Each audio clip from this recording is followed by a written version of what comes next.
अरे 25 गो question objective, 25 गो question objective, 25 गो objective 25। अरे आज के वीडियो में हम लोग 25 गो ऑब्जेक्टिव देखने वाले हैं। तो आप लोगों से उम्मीद है कि आप इस वीडियो को पूरा शुरू से लेकर अंत तक देखिएगा।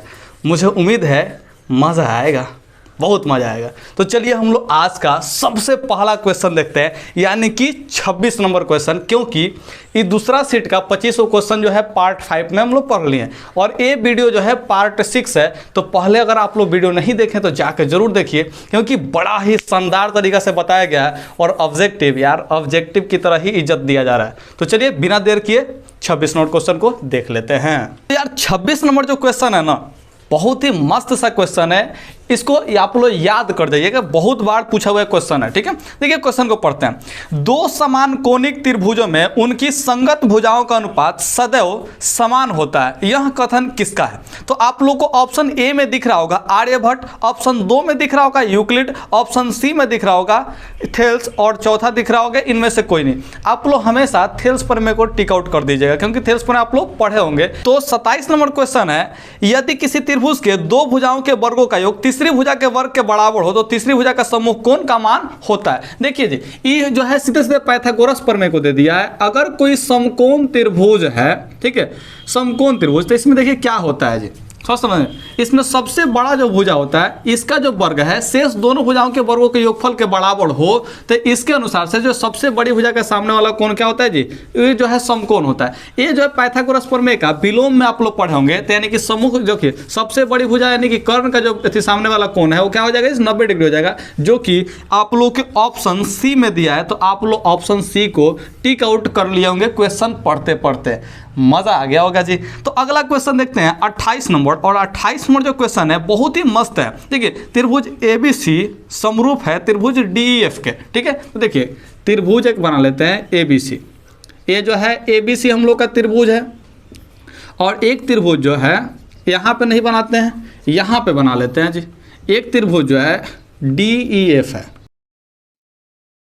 तो इसमें कह रहा है कि BC बराबर 3 सेंटीमीटर, EF बराबर 4 सेंटीमीटर। BC जो है 3 सेंटीमीटर है, EF 4 सेंटीमीटर है। क्लियर है?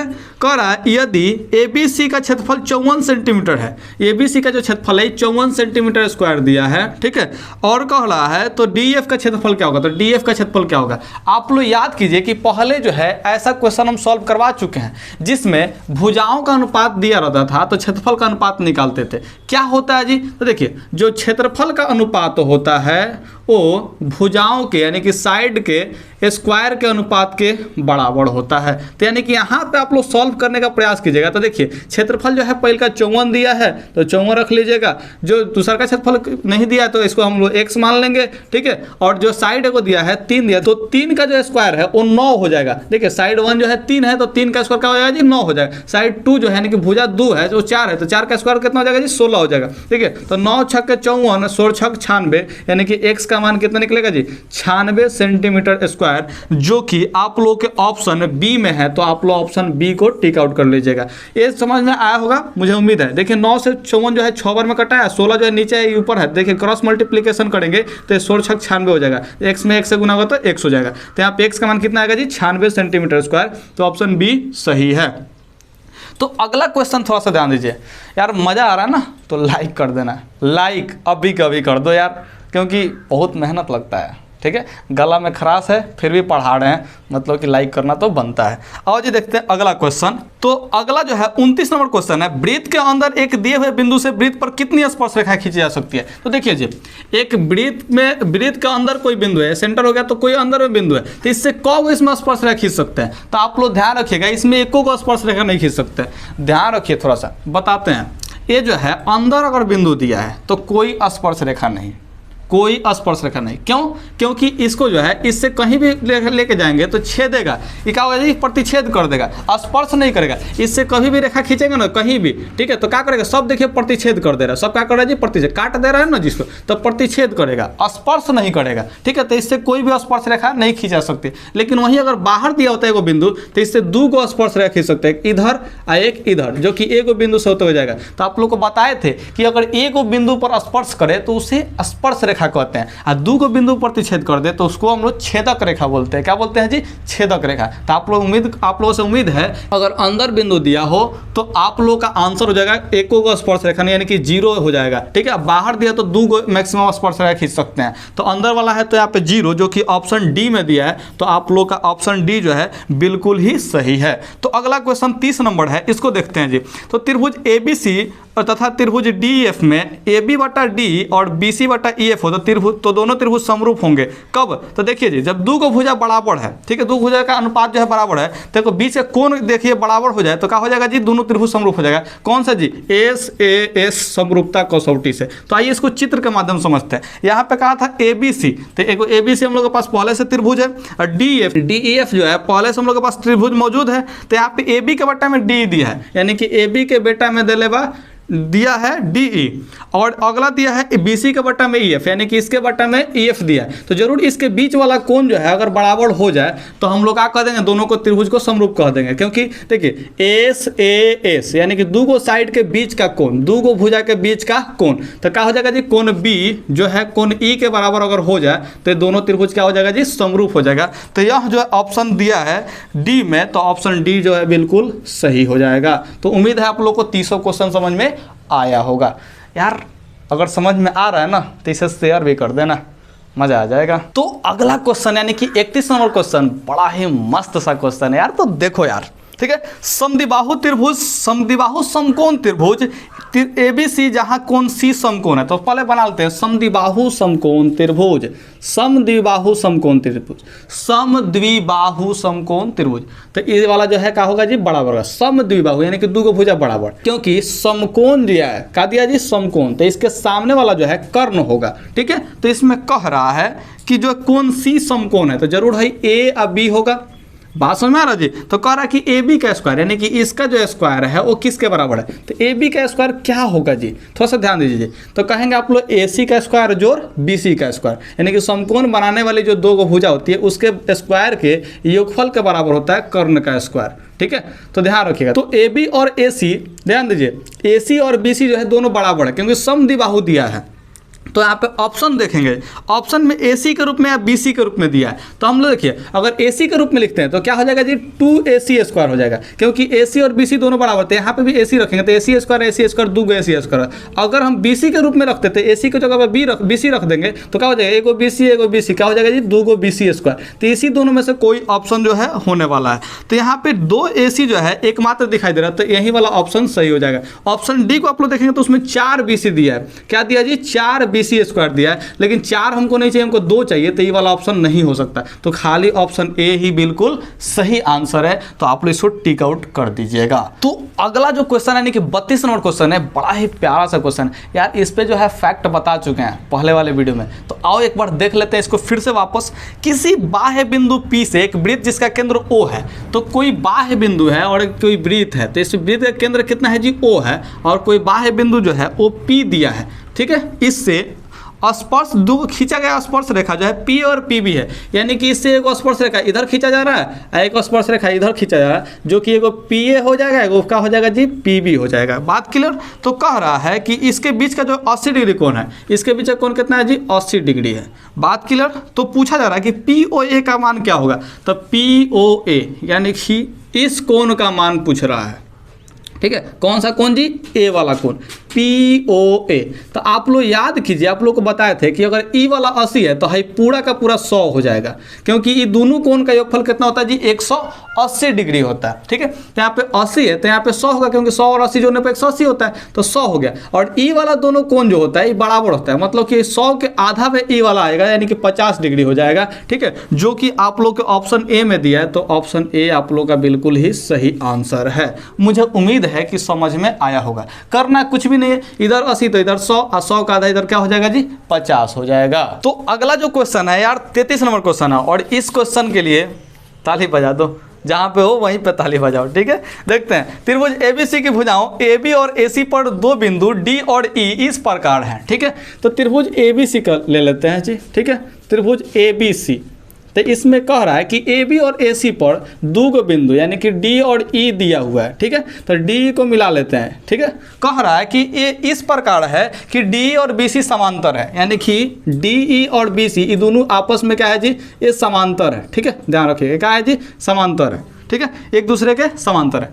अगला समझते हैं यहाँ पे, कह रहा है कि AD बटा DB जो है यानी AD अनुपात DB इज इक्वल टू दिया 3:1 दिया है, ठीक है। तो AD बटा में DB, तो 3:1 देने का मतलब ये 3 भाग है तो ई वाला 1 भाग है, बात समझ में। तो यहाँ पे पूछ रहा है AE अगर 6.6 है तो AE कितना है जी 6.6, तो पूछ रहा है कि AC का मान क्या होगा, ये पूरा AC का मान पूछा है जी, AC का मान, ठीक है। ये पूरा AC टोटल E कितना होगा, बात क्लियर। तो थोड़ा समझिए जी, ये जो है देखिए 1 का 3 गुना है, 1 का क्या है जी 3 गुना है, तो आप लोग बताइए ई कितना होगा। तो आप लोग कहेंगे चिक कर कि 2.2 का 3 गुना है, क्योंकि 2 3 6 2 3 6, ये 22 का 3 गुना 66 होता है, बात सुना। देखिए ये 1 का 3 गुना था तो ये भी 2.2 का 3 गुना है, ठीक है। तो आप लोग थोड़ा समझिए, ये पूरा AC का मान पूछ रहा है, तो ये 6.6 आई 2.2 तो कितना जाएगा जी 6 2 8 है, 6 2 8 यानी कि 8.8 सेंटीमीटर हो जाएगा, जो कि आपके ऑप्शन कौन सा में दिया है जी,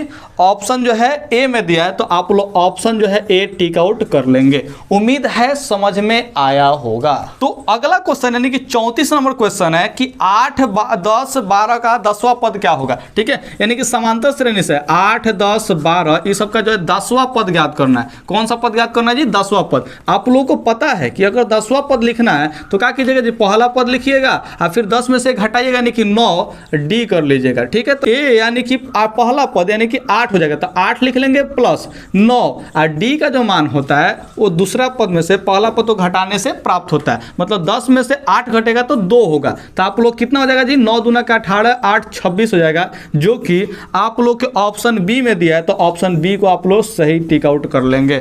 मुझे उम्मीद है समझ में आया होगा। इस पे तो बहुत सारा सवाल बन गया यार, ठीक है। अब तो याद कर लो कि जो सा पद पूछेगा उसमें से एक कम करके डी के साथ गुना कर देना है, काम खत्म है। डी का मान कैसे निकालेंगे, यानी कि पदांतर सारवंतर, तो दूसरा पद में से पहला पद घटा के प्राप्त करते हैं और ए का मान जो है पहिल का पद होता है, ठीक है। तो रख लेंगे, मुझे उम्मीद है समझ में आ गया होगा। अगला देखते हैं 35 नंबर क्वेश्चन। कह रहा है कि यदि समीकरण x² plus 2kx x² plus 2kx plus 4 is equal to 0 का एक मूल 2 है, यानी कि x का मान जो है 2 दे दिया है, तो k का मान है, ठीक है। तो k का मान बताना है। तो अगर x का मान 2 दे ही दिया तो k का मान हम काहे नहीं निकाल सकते। देखिए तो x का जो मान है 2 है, तो 2 का स्क्वायर कितना होता है जी 4 होता है, तो 4 लिख लेंगे प्लस, ठीक है 2 और k x का मान जो है 2 है, तो 2 दूना के देखिए x का मान अगर 2 रखते हैं तो 2 दूना कितना हो जाएगा जी 4, तो यानी कि यहाँ पे भी कितना हो जाएगा जी 4k हो जाएगा, ठीक है, यानी कि 4k, ठीक है। ध्यान रखिएगा यहाँ पे 4 इज इक्वल टू 0। देखिए 4 और 4 कितना हो जाएगा जी 8 हो जाएगा, प्लस में 4k हो जाएगा इज इक्वल टू में 0। आप लोग समझ पा रहे होंगे कि माइनस तो इसका सही आंसर है। देखिए कैसे 4k जो है बराबर में क्या हो जाएगा 8 हो जाएगा, तो माइनस में ये k के गुना में 4 है, तो इसका मतलब ये बट्टा में जाएगा, तो 4 से भाग देंगे तो कितना बार कटेगा जी 2 बार में कटेगा, इसलिए k इज इक्वल टू कितना हो जाएगा जी -2, ठीक है। ये ध्यान रखिएगा, जो कि आप लोग के ऑप्शन बी में दिया है, तो ऑप्शन बी बिल्कुल ही सही आंसर है।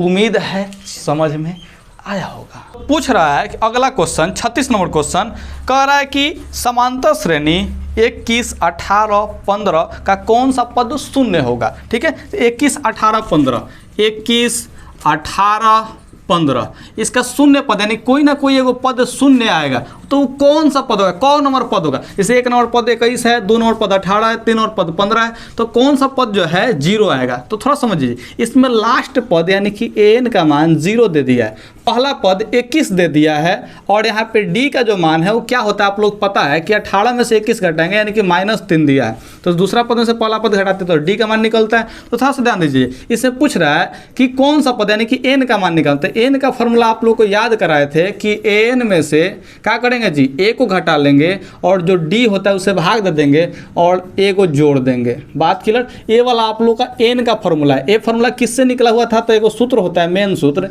an is equal to a प्लस n-1 इंटू डी से निकलता है। तो ये वाला ध्यान रखिए, इस सूत्र से ए वाला सूत्र बना है, ठीक है। तो n का मान निकालना है, तो देखिए n में से a को घटाना है, तो n में से a को घटाएंगे तो -21 आ जाएगा, ठीक है, 0 में से 21 को घटाएंगे तो माइनस में 21, ठीक है। और डी का जो मान है -3 दिया तो -3 और प्लस में 1 करना है तो 3 7 21 1 जोड़ेंगे तो 8, यानी कि 8वां पद होगा। कौन सा पद होगा जी? 8वां पद जो है 0 होगा, जो कि आप लोग के ऑप्शन सी में दिया है, ऑप्शन सी में दिया है। माइनस माइनस कट गया था बाबू, कटा नहीं था, मतलब कि माइनस से भाग देता प्लस हो जाता है, ठीक है, ध्यान रखना। तो ऑप्शन सी बिल्कुल ही सही आंसर है। उम्मीद है समझ में आ गया है। आगे देखते हैं जी। तो अगला क्वेश्चन यानी कि 37 नंबर क्वेश्चन बहुत ही खास क्वेश्चन है। देखिए क्या कह रहा है कि 2x² + 5x 2x² + 5x - 12 = 0 का एक मूल निम्न में से कौन है? ऑप्शन क्या क्या दिया? तो यहाँ पे दिया है 0, 1, -4 और 2, -2 दिया है, ठीक है। तो यहाँ पे जो है कौन सा इसमें ऑप्शन सही है, यानी कि मूल पूछा है, मतलब x का मान पूछा है। तो आप लोग क्या कीजिएगा, देखिए अगर 0 रखते हैं तो ये वाला तो पूरा 0 कर देगा, ये भी 0 कर देगा, तो -12 बचेगा, यानी कि 0 तो नहीं हो सकता।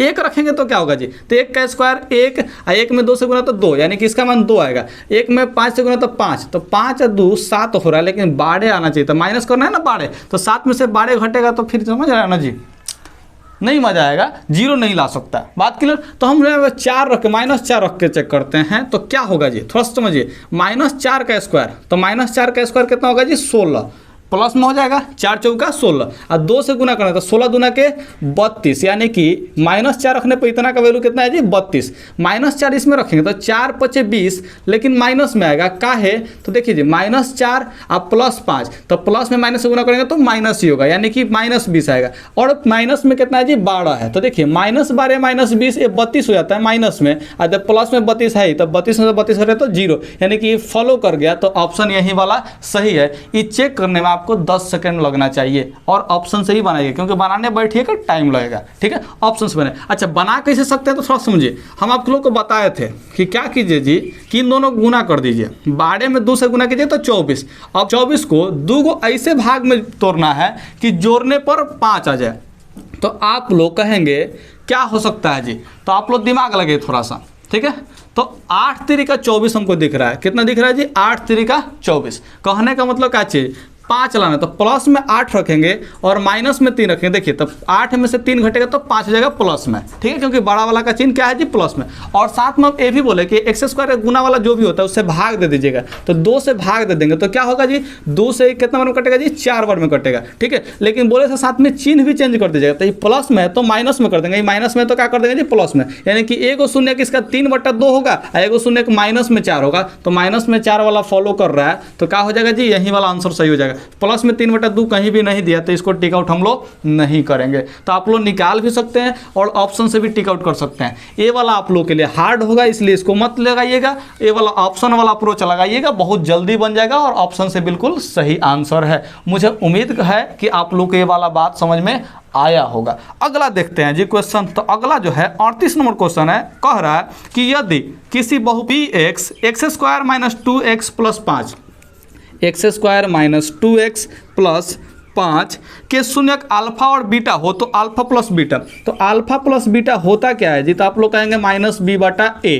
ये आप लोग बात जानते हैं ना। तो देखिए यहाँ पे -b का मान क्या होता है? तो x के गुना वाला है। देखिए a b c, तो b वाला है तो -2 है, तो -2 लगा लेंगे। देखिए माइनस एगो पहले से, अब b का मान -2 है तो 2 को माइनस हो जाएगा। अब बटा में a का गुना में कुछ नहीं है, तो देखिए a की जगह पे कुछ नहीं तो a का है, तो यहाँ पे 1 से भाग देने पर कोनो फर्क नहीं पड़ेगा। तो क्या हो जाएगा जी? माइनस माइनस प्लस में 2 हो जाएगा, क्योंकि 1 से भाग देने पर कोई फर्क तो नहीं पड़ने वाला है। तो ऑप्शन जो है आपका बी यहाँ पे बिल्कुल ही सही है। तो 38 का ऑप्शन बी आप लोग टिक आउट कर लेंगे। मुझे उम्मीद है ये भी समझ में आया होगा। तो यार 39 नंबर क्वेश्चन देख लेते हैं। 39 नंबर क्वेश्चन क्या कर रहा है कि sin 90 - a, ठीक है। तो देखिए sin 90 - a ये क्या होता है? फॉर्मूला बताए थे, तो कॉस में चेंज होता है। देखिए साइन कॉस में चेंज होगा, कॉस साइन में चेंज होगा, टेन कॉट में चेंज होगा, कॉट टेन में चेंज होगा, सेक कॉसेक में चेंज होगा, कॉसेक सेक में चेंज होगा। तो ये आप लोग 6 फार्मूला याद किए होंगे, मुझे उम्मीद है बहुत बार बता दिए। तो इस सीधे से फार्मूला है, तो इसका ऑप्शन क्या हो जाएगा? ऑप्शन ए जो है बिल्कुल इसका सही आंसर है। 40 नंबर देखिए जी सेक ए। तो देखिए सेक ए जो है ये किसका अपोजिट होता है? तो आप लोग कहेंगे कॉस ए का अपोजिट होता है। मतलब सेक ए बराबर हो जाएगा 1/cos ए के, क्योंकि ये कॉस ए ऊपर जाएगा तो क्या हो जाएगा? सेक हो जाएगा। आएगा। कहने का मतलब कॉस ए और सेक को गुना करते हैं तो कितना आता है जी, ए का आता है। तो आप लोग इसको उम्मीद करते हैं कि 1/cos ए टिक आउट किए होंगे, जो कि ऑप्शन ए में दिया है। तो ऑप्शन ए बिल्कुल सही है। ये है फार्मूला, तो फार्मूला आप लोग डायरेक्ट याद कर जाइएगा। तो 41 नंबर ध्यान से देखिएगा, 41 में जो क्वेश्चन है कॉसेक 44 डिग्री, तो कॉसेक 44 डिग्री और बटा दिया है सेक 46 डिग्री। आप लोग को हम अब भी बताए थे कि देखिए कॉसेक जो है सेक में चेंज होता है। अगर इसको ऑप्शन को ध्यान से देखिएगा तो आप लोग कह रहा है कि यहाँ पे देखिए 2 दे रहा है, फिर 1 दे रहा है, फिर 0 दे रहा है, फिर -1 दे रहा है। कहने का मतलब कि ये जो ऑप्शन है इसमें ना ही कॉस है ना ही सेक है, यानी कि आप लोग को ये वाला गायब करना है। तो आप लोग गायब कैसे कर सकते हैं जी? तो देखिए अगर ऊपर कॉसेक है तो नीचे भी कॉसेक होना चाहिए, अगर नीचे सेक है तो ऊपर भी सेक होना चाहिए, तभी जाके कटेगा। कॉसेक से कॉसेक गायब होगा, सेक से सेक गायब होगा। तो हम काम करते हैं सेक को ही कॉसेक में चेंज कर लेते हैं। तो इसके लिए क्या फॉर्मूला होता है? तो आप लोग कहेंगे कि कॉसेक जो होता है वो 44 डिग्री ही रहेगा, और सेक को कॉस में चेंज करें, कॉसेक में चेंज करेंगे तो ए जो है 90 डिग्री में से हमको घटाना पड़ेगा, क्योंकि 90 डिग्री माइनस ए जो होता है कॉसेक के साथ वो सेक थीटा का मान देता है। ठीक है, तो यहाँ पे हो जाएगा 46 डिग्री, तो यहाँ पे क्या हो जाएगा जी, इसलिए कॉसेक 44 डिग्री बटा कॉसेक जो है 90 में से जो है 46 घटेगा तो 44 ही आ जाएगा। मतलब ये दोनों खत्म हो जाएगा, तो कितना बचेगा जी, 1। और ये आपका बिल्कुल ही ऑप्शन ए सही है, ऑप्शन बी सही है। ठीक है, तो आप लोग इसको टिक आउट कर लिए होंगे। मुझे उम्मीद है कि ये क्वेश्चन कितने लोग देखते देखते ही एक जो है टिक आउट कर लिए होंगे। क्यों? क्योंकि कटेगा, कट के कितना आएगा जी, एक ही आएगा। देखिए कि पता चल गया कि सेक जो है कॉसेक में चेंज करेंगे मतलब कट जाएगा। ठीक है, तो ऑप्शन बी जो है बिल्कुल सही है। उम्मीद करते हैं समझ गए होंगे। तो 42 नंबर क्वेश्चन देखिए क्या कह रहा है कि 2 cos 60 degree, 2 cos square 60 degree. ठीक है, तो 2 cos 60 का मान होता है 1/2, तो इसका होल स्क्वायर करेंगे तो क्या होगा जी, तो 2 1 का स्क्वायर 1 और 2 का स्क्वायर 4, तो 2 2 या 4 मतलब 1/2 ही आंसर इसका बिल्कुल सही है। तो आप लोगों का 1/2 जो दिया है, यानी कि 1/2 जो दिया है ऑप्शन डी में दिया है, तो आप लोग इसको ऑप्शन डी से टिक आउट कर लिए होंगे। तो आइए जी अगला क्वेश्चन देखते हैं। देखिए क्या दिया है, बड़ा ही प्यारा सा क्वेश्चन। देखिए जो अगला क्वेश्चन है बहुत ही मस्त क्वेश्चन है, उम्मीद करते हैं समझिएगा ध्यान से। ठीक है, 43 नंबर देखिए, 43 नंबर क्या कह रहा है? 43 नंबर कह रहा है कि sine square 20 degree plus sine square 70 degree का मान क्या होगा? तो आप लोग डायरेक्टली इसको टिक आउट कीजिएगा 1। क्या टिक आउट कीजिएगा जी? 1। देखिए कैसे, हाउ, देखते हैं जी। साइन जो है 20 है, ठीक है, साइन स्क्वायर क्या है जी, 20 है। आप लोगों को बताया गया है कि sine square plus cos square जो भी एंगल यहाँ पे होगा, इन दोनों को जोड़ने पर क्या आता है जी, 1 आता है। ये फार्मूला होता है, क्या होता है जी, sine square theta plus cos square theta is equal to 1। तो हम काम करते हैं साइन और कॉस में चेंज कर लेते हैं। साइन को साइन में रहने दिए और इसको कॉस में चेंज करें। तो अभी बताया कि साइन को कॉस में बदलने के लिए 90 डिग्री में से एंगल को घटाना पड़ेगा। तो 90 में से 70 घटा देंगे तो कितना आ जाएगा जी, वहाँ पे जो है 20 डिग्री आ जाएगा। ठीक है, तो साइन स्क्वायर 20 डिग्री और कॉस स्क्वायर 20 डिग्री, मतलब दोनों का एंगल सेम है। तो साइन स्क्वायर और कॉस स्क्वायर को जोड़ने पर कितना आएगा जी, 1 आएगा। तो 1 जो है बिल्कुल ही सही है। तो 43 का आंसर आप लोग का हो जाएगा डी, और डी जो है टिक आउट कर लीजिएगा। उम्मीद है समझ गए होंगे। अगला जो क्वेश्चन है 44 है। यार 44 को देखो, हंसना मत इस क्वेश्चन पे, लेकिन बड़ा ही मस्त सा क्वेश्चन। देखो क्या है जी, tan theta into cot theta. कौन नहीं जानता है बाबू कि एक होगा tan theta into cot theta. हम लोग को पता है कि tan का अपोजिट क्या होता है जी, कॉट होता है। इस दोनों गुना करते तो क्या आता है जी, 1 आता है। ये फार्मूला ही है। ठीक है, इसको सिद्ध भी किया जाता है, लेकिन आपको सिद्ध करने की जरूरत नहीं है। आप लोग याद रखिए कि tan का उल्टा क्या होता है जी, कॉट। तो दोनों गुना करेंगे तो 1 आएगा। जैसे साइन का उल्टा कॉसेक होता है, तो साइन और कॉसेक गुना करेंगे तो 1 आएगा। कॉस का उल्टा सेक होता है, तो कॉस और सेक को गुना करेंगे तो 1 आएगा। तो ये दोनों का एक दूसरे का इन्वर्स था, तो क्या करेंगे जी, इसका एक आंसर जो है टिक आउट कर लेंगे, जो कि ऑप्शन जो है ए में दिया है। कह रहा है कि किसी त्रिभुज ABC में जहाँ कोण B समकोण है। यार जहाँ समकोण वाली बात है ना, तब मौखिक टिक आउट करना है। देखो कैसे, यदि AB बराबर 12 और BC बराबर जो है 5 है, ठीक है, और B समकोण देता है, यानी कि AC जरूर कर्ण होगा। तो देखिए 12 और 5 का अथी दिया है, तो 5 12 13 का आप लोग क्या बताए थे जी, ये जो है ट्रिपलेट्स बताए थे। तो इसमें ऑप्शन सीधे सीधे टिक आउट कर दीजिएगा, ऑप्शन ए बिल्कुल सही आंसर है। बता देगा, छोड़ दें, बात मानिए ना, छोड़ देते हैं, क्या दिक्कत है। अच्छा बताइए दें, ठीक है बता देते हैं। ये क्या है जी, यहाँ पे कह रहा है कि कोण बी समकोण है, तो समकोण है, क्लियर है। तो जरूर AC क्या होगा जी, कर्ण होगा। तो कह रहा है कि AB जो है 12 है, 12 दिया है, BC कितना है जी 5 है। तो AC का मान पूछा है। तो आप लोग को ट्रिपलेट्स जो है याद किया कराए थे कि 5 हो 12 होते 13 आता है, नहीं पता है तो क्या कीजिएगा, इसे मान निकालिएगा रूट अंडर AC का मान क्या होगा जी, दोनों को जोड़ने के बाद आता है तो AB का स्क्वायर और जोड़ BC का स्क्वायर। ये फार्मूला है पाइथागोरस त्रिक का, ठीक है, पाइथागोरस प्रमेय से एक फार्मूला निकलता है, क्लियर है। तो देखिए AB का जो मान है 12, तो 12 का स्क्वायर 144, ठीक है, और BC का मान है 5, तो 5 का स्क्वायर 25, तो 144 और 25 जोड़ेगा तो 169 का वर्गमूल निकालिए तो 13 आ जाएगा। हल कर लीजिए कितना आएगा जी, 13 आएगा। तो टिक आउट कर लिए हैं, आगे बढ़ जाएं, कोई बात नहीं आगे बढ़ते हैं। तो 46 नंबर क्वेश्चन है यार, इसके लिए तो क्या बताएं जी, नीचे को लाल का बटन दिख रहा होगा, दबा देना, नहीं कह रहे कुछ, अपने मन से दबाना, ठीक है। देखते हैं 46 नंबर, देखते हैं क्या है जी, ठीक है। 5 sine A, 5 sine A, clear है, इज इक्वल टू दिया है 8 कॉस A। कहने का मतलब है ये दोनों रेशियो में दिया है, देखिए कैसे, तो साइन और बटा में आएगा कॉस, ठीक है, और देखिए इधर 8 है, इधर 5 जो है बटा में जाएगा, यानी कि साइन और कॉस का रेशियो दिया है 8 और 5 में, ठीक है। तो यहाँ पे कॉट का, अरे यार बड़ा इजी क्वेश्चन है यार, टिक आउट कर लिए हैं 5/8। देखिए तो ऑप्शन कौन सा है, ऑप्शन जो है डी में दिया, इसका डी ऑप्शन सही है, टिक आउट कर लिए होंगे, आगे बढ़ जाएगा। अच्छा चलिए बता देते हैं, साइन और कॉस क्या है जी, tan A है, क्या है जी tan A। साइन बटा कॉस का वैल्यू क्या होता है जी, tan A होता है, तो कितना है जी 8/5।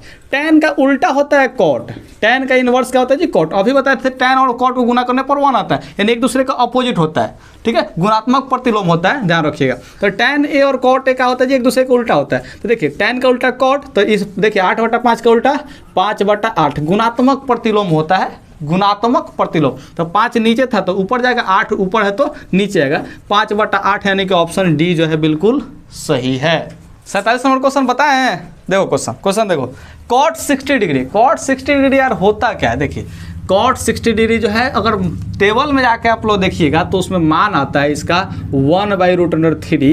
ये वाला मान है, आप लोग मान सारणी जो होता है ना जी, उसमें देख लीजिएगा। अगर नहीं आपको याद है तो मेरा एक वीडियो है जो कि आप लोग को चैनल में जाइएगा ना, वहाँ पे वीडियो वाला सेक्शन में बहुत पहले आप चढ़ाए थे, ठीक है। उसमें कारण बताता है कि ऐसा tan का जो cot 60 का मान है 1/√3 काहे आता है, ठीक है, यानी क्यों, इसका क्या रीजन है कि cot 60 का मान जो है 1/√3 ही आएगा। तो आप लोग जाकर जरूर उस वीडियो को देख सकते हैं, अगर याद है तो आगे बढ़िए यार, क्या दिक्कत है। ऑप्शन कौन सा हो जाएगा जी, ऑप्शन बी बिल्कुल इसका सही हो जाएगा। 48 नंबर क्वेश्चन देखिए, जब सूर्य का उन्नयन कोण 60 डिग्री हो, सूर्य का उन्नयन कोण कितना डिग्री है जी, 60 डिग्री है। मान चले कि यहाँ पे सन है, सूरज है, ठीक है, तो इसका उन्नयन कोण कितना है जी, 60 डिग्री है। एक खंभा जिसकी ऊंचाई जो है कितना है जी, 6 मीटर है। एक खंभा यहाँ पे लगा हुआ है, खंभा लगा है, इसका ऊंचाई कितना है जी, 6 मीटर है। कितना मीटर है, 6 मीटर। तो उसकी छाया की लंबाई होगी, यानी कि छाया, देखिए सूरज इधर है तो खंभा का छाया जो है इधर बनेगा, यानी कि ये वाला समझिए किसका छाया है, इसका क्या हो जाएगा जी, छाया बनेगा। बात क्लियर। तो देखिए आप लोग को हम बताना चाहते हैं कि देखिए इस 60 है तो 90 यहाँ पे हो, तो यहाँ पे कितना हो जाएगा जी, 30 हो जाएगा। ध्यान रखिए कितना हो जाएगा जी, 30। तो 30 के सामने वाला जो होता है 1 अनुपात में होता है।